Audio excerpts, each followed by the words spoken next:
বলেছে যে আপা আমার দুলাভাই আমার বাড়িতে নিয়ে গেছে, নিয়ে যে আমার তাওই মই সবাই ছিল। আর এখন একটাই দাবি আছে, যেভাবে আমার বাচ্চার মারিছে ওরও সেইভাবে মারবে।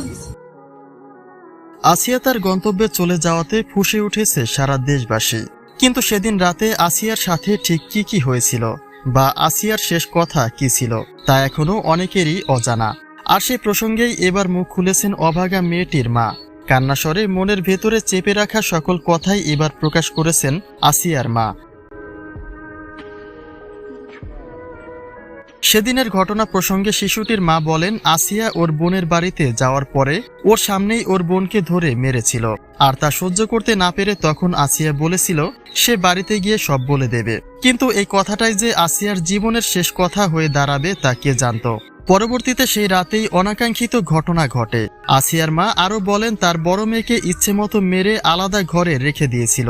পরে রাত 11টার দিকে তার কাছে ফোন দিয়ে বলা হয় যে তার মনি অসুস্থ। পরবর্তীতে তিনি গিয়ে দেখেন সদর হাসপাতালে ভর্তি করানো হয়েছে তার মেয়ে আসিয়াকে, আর সেখানে তার বাচ্চা মেয়েকে রেখে বাকি সকলেই পালিয়েছে।